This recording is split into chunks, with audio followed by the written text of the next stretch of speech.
असहयोग आंदोलन की बात करते हैं, जो किसके द्वारा चलाया गया था। असहयोग आंदोलन किसके द्वारा चलाया गया था? असहयोग आंदोलन गांधी जी के नेतृत्व में चलाया गया था। और असहयोग का मतलब होता है कि हम किसी प्रकार से अंग्रेज को सहयोग नहीं करेंगे। वो let's crack JPSC Hindi channel पर आपका हार्दिक स्वागत है। और आज हम लोग जेपीएससी पेपर 1 के लिए आज हम लोग टॉपिक देखने वाले हैं। और पेपर 1 में आपको जैसा कि पता है सिलेबस क्या है इतिहास का, तो प्राचीन इतिहास से आपसे पूछे जाएंगे 5 प्रश्न, मध्यकालीन से पूछे जाएंगे 5 प्रश्न और आधुनिक भारत से पूछे जाएंगे 5 प्रश्न। तो आइए अब इस 5 प्रश्न में आधुनिक भारत में घटित महत्वपूर्ण आंदोलन, या जिसको आप घटना भी बोल सकते हैं, आज हम लोग उसकी चर्चा करने वाले हैं। पूरी तरीका से एक ही वीडियो में फिनिश कर देंगे। और ये जो वीडियो है विदाउट गांधी जी आंदोलन, ठीक है, बस इस वीडियो में हम गांधी जी को छोड़कर गांधी जी द्वारा संचालित महत्वपूर्ण आंदोलन एक अलग से वीडियो बनेगा, लेकिन कुछ गांधी जी द्वारा संचालित आंदोलन भी इसमें शामिल किए हैं जो बेहद ही इंपॉर्टेंट है। बाकी वीडियो से बिल्कुल अलग है। इस वीडियो को रफ कॉपी कलम लेकर बैठिए और लिखते चलिए। मैं पूरे विश्वास दिलाता हूं कि इससे बाहर प्रश्न किसी भी एग्जामिनेशन में जो गवर्नमेंट जो स्टेट गवर्नमेंट या आपका नेशनल लेवल पर कोई भी एग्जामिनेशन होता है, जैसे भी हाल ही में एग्जामिनेशन यूपीएसआई का होने वाला है, तो उसमें भी ये आपका इम्पोर्टेंट टाइटल है। अगर एसएससी की बात करें या जेएसएससी की बात करें, मतलब कि ऑल कॉम्पिटिटिव एग्जामिनेशन के लिए ये आज का टाइटल रहेगा। तो आइए स्टार्ट करते हैं। तो आधुनिक भारत का महत्वपूर्ण आंदोलन, जिसमें से पहला आंदोलन आपके सामने है होम रूल आंदोलन। तुम ध्यान से समझिएगा, होम रूल आंदोलन। देखिए होम रूल आपको पता भी चल रहा है, थोड़ा सा इंग्लिश टर्म है होम।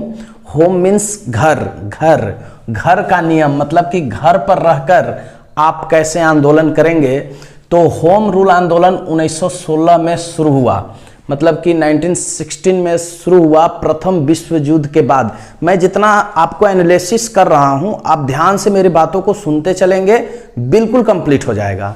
देखिए प्रथम विश्व युद्ध के बाद, अब प्रथम विश्व युद्ध 1914 में शुरू हुआ और उसके बाद जो है ये होम रूल आंदोलन शुरू हुआ है। वो इसलिए क्योंकि प्रथम विश्व युद्ध में जो है ब्रिटेन की आवश्यकता थी, ब्रिटेन की भारत की आवश्यकता थी, और उसमें यहाँ पर प्रेशर बनाया जा रहा था, मतलब भारत में प्रेशर बनाया जा रहा था, वो मतलब कि मदद के लिए। तो वहाँ एक आंदोलन खड़ा हुआ और ये आंदोलन जो है आयरलैंड के होम रूल आंदोलन से मिलता जुलता है। ऐसे इस बात को समझेंगे आप, आयरलैंड के होम रूल एक आंदोलन था, उससे मिलता जुलता इस आंदोलन को देखा गया है।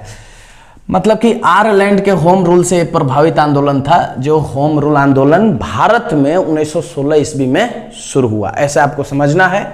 फिर आप समझिए कि हमारे देश में ये होम रूल आंदोलन जो है किसने शुरू किया। तो देखो बाल गंगाधर तिलक, बाल गंगाधर तिलक के आगे मौत भी हो जाती है। जब असहयोग आंदोलन जब शुरू होता है तो वहां पर इनकी मृत्यु भी हो जाती है, आगे चलकर देखेंगे हम लोग। ये बेलगांव से शुरू किए हैं। देखिए बाल गंगाधर तिलक जो थे होम रूल आंदोलन को बेलगांव से शुरू किए।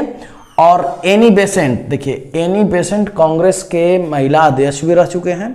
जब कांग्रेस से स्पेशल हम चर्चा करेंगे और कांग्रेस के अधिवेशन, एक आपको सेपरेट वीडियो मिलेगा जिसमें सिर्फ कांग्रेस के अधिवेशन के बारे में चर्चा करेंगे, तो वहां पर आप देखेंगे कि ये महिला अध्यक्ष भी रह चुके हैं एनी बेसेंट।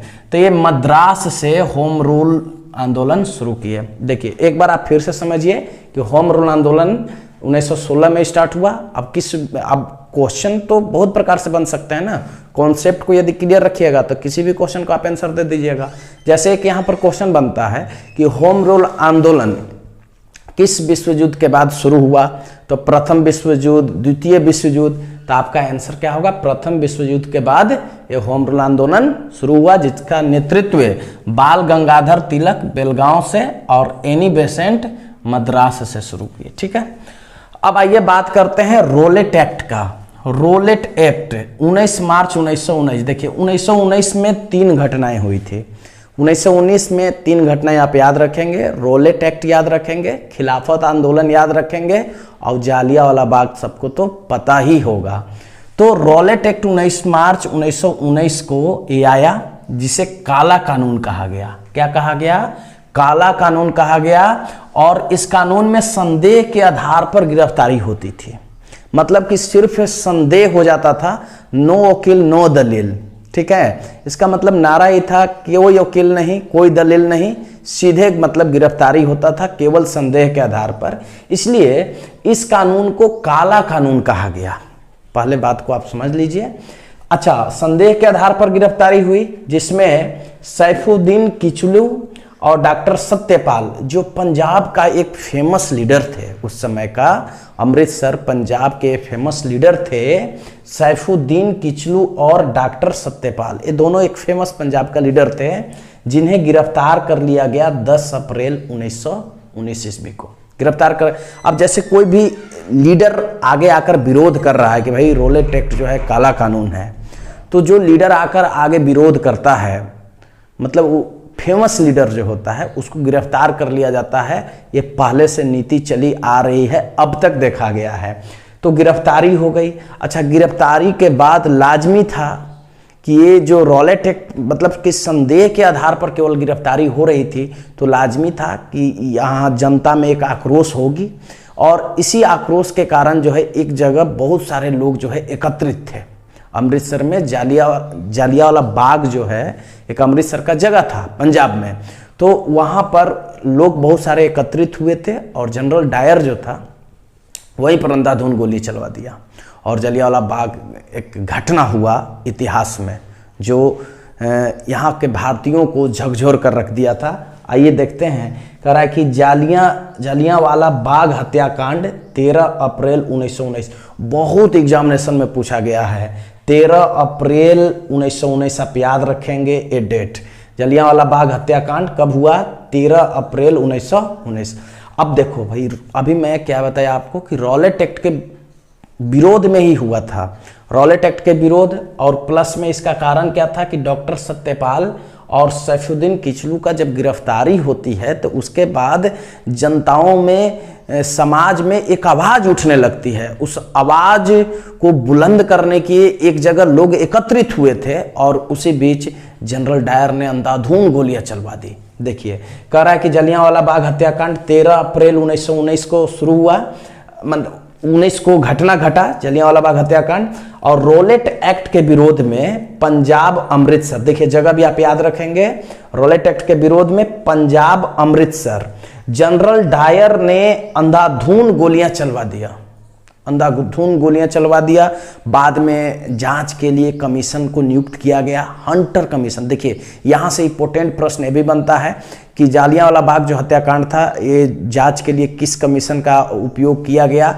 तो हंटर कमीशन। देखिए हंटर कमीशन को लगाया गया जांच के लिए। जब जांच निकल कर आगे आया, ठीक है, देखिए इस घटना का जांच के लिए हंटर कमीशन का उपयोग किया गया, और जब हंटर कमीशन का रिपोर्ट आया तो सरकारी रिपोर्ट की यदि माने तो 379 लोग मारे गए थे, मतलब कि 379 लोग मारे गए थे, और कांग्रेस कमेटी की यदि माने आप तो 1000 लोग मारे गए थे।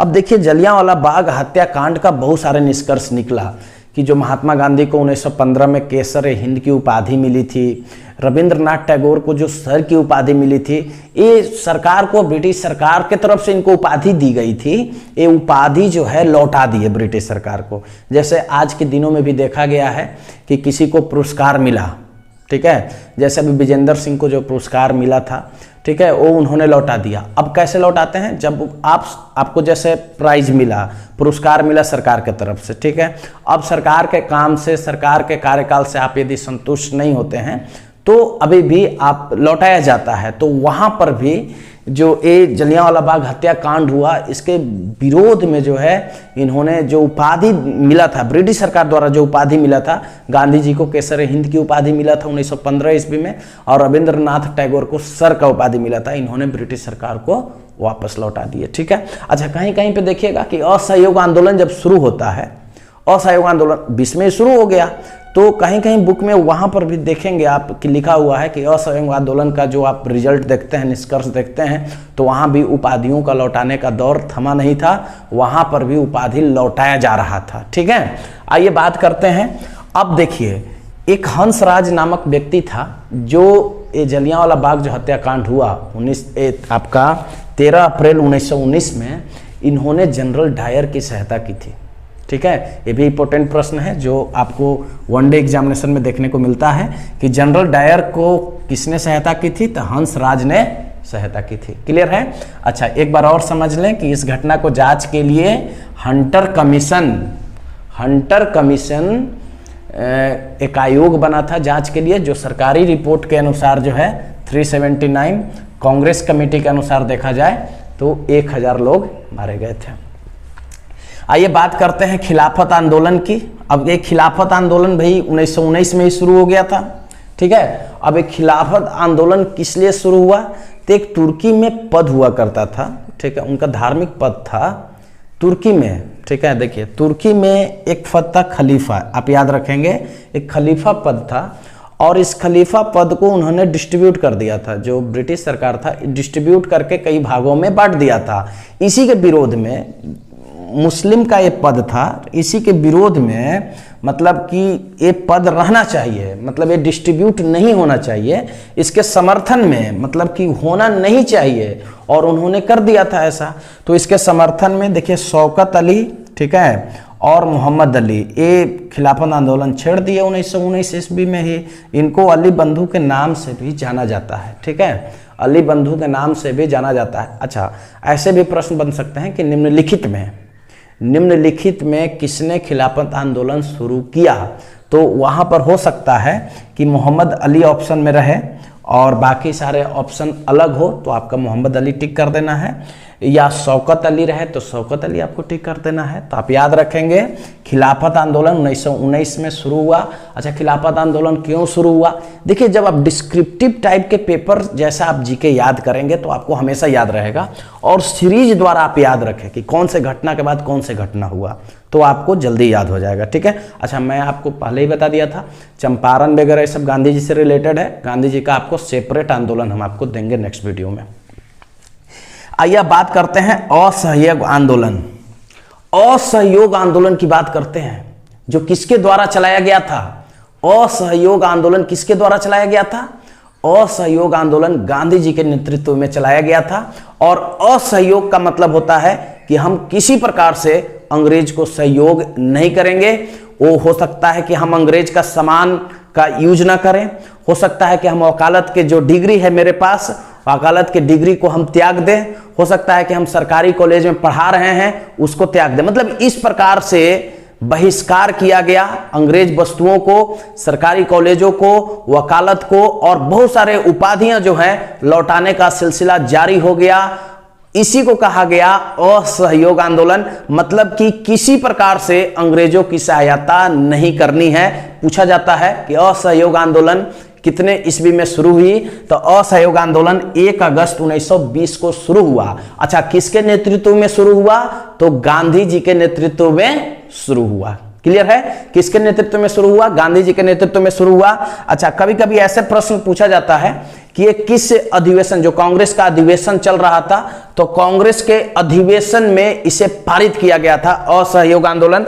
देखिए प्रस्ताव पेश किया गया था कलकत्ता के अधिवेशन में, तुम याद रखेंगे आप कि प्रस्ताव जो है असहयोग आंदोलन को पेश किया गया था कलकत्ता अधिवेशन में, और पारित कब किया गया, असहयोग आंदोलन पारित कब किया गया, ये नागपुर अधिवेशन में 26 दिसंबर 1920 को पारित किया गया था। देखिए ये आंदोलन जो है 2 वर्षों तक चलता है, 1922 तक चलता है। कब तक, जब आपको चौरी चौरा का कांड नहीं होता है, क्योंकि आपको पता है कि हिंसा से नफरत करते थे गांधी जी, और हिंसा जैसी ही हुई, ठीक है, कुछ पुलिस वालों की मौत हुई, तो उसके बाद ये आंदोलन जो है स्थगित करना पड़ जाता है गांधी जी को। तो आइए अभी हम बात करते हैं कि असहयोग आंदोलन मतलब कि किसी प्रकार से अंग्रेजों का सहयोग नहीं। इसकी शुरुआत किसने किया, तो गांधी जी ने किया। कलकत्ता अधिवेशन में प्रस्ताव ये पेश किए, और पारित जो है नागपुर अधिवेशन में 26 दिसंबर 1920 को कर दिया गया। अब किस प्रकार से इसका देखा गया, इफेक्ट देखा गया,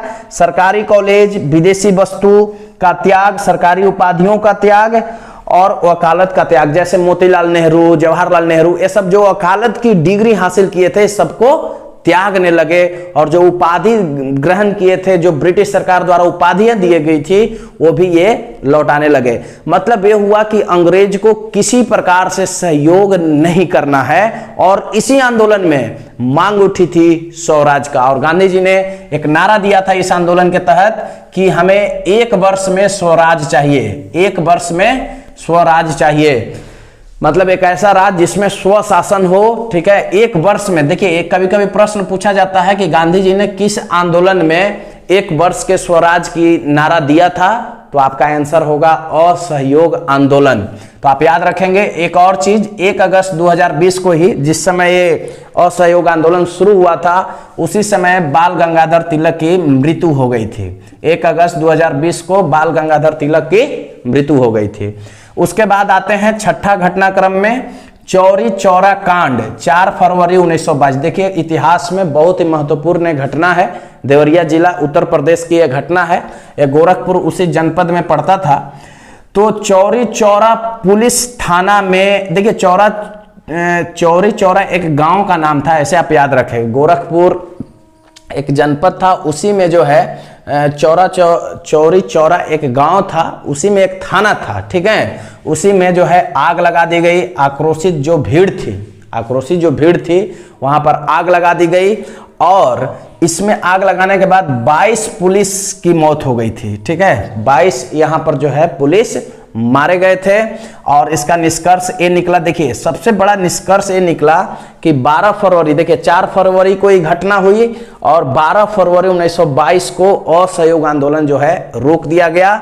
इसका सीधा सीधी बस कारण यही था कि गांधी जी जो है वो हिंसा नहीं चाहते थे, ठीक है, क्योंकि ये इस आंदोलन में हिंसा हुई थी, 22 पुलिस वालों की हत्या कर दी गई थी, थाना में आग लगा दी गई थी, इसलिए इस आंदोलन को तत्काल रोकना पड़ा। तो अब ये पूछता है कि असहयोग आंदोलन जो है कितने वर्षों तक चला था, तो 2 वर्षों तक चला था। आप देख लेंगे कैलकुलेशन करके। आगे बढ़िए, करा कि आरोपी मुकदमा, जितने लोग थे इसमें आरोपी बनाए गए, उनके मुकदमा जो है का जो केस था वो पंडित मदन मोहन मालवीय ने लड़ा था। देखिए, बहुत लोगों को ये जान बचाए थे जिनको फांसी पर लड़ना था, तो 151 लोगों को ये फांसी पर चढ़ने से बचा दिए थे, जिसमें 19 लोगों को फांसी हुआ, 19 लोगों को फांसी हुआ, लेकिन 151 लोगों को ये बचा दिए। 19 लोगों को फांसी हुआ और 14 को आजीवन कारावास हुआ और 10 को 8 वर्ष की सजा हुई। तो इतिहास में चौरी चौरा का जो कांड है बहुत महत्वपूर्ण है, जो 4 फरवरी 1922 को हुआ था। और इस घटनाक्रम में 22 पुलिस वालों की मौत हो गई थी। और सबसे बड़ा रिजल्ट इस घटना का ये मिलता है कि असहयोग आंदोलन जो राष्ट्र लेवल पर चल रहा था गांधी जी द्वारा, उसको रोकना पड़ा। अब देखते हैं नेक्स्ट आंदोलन।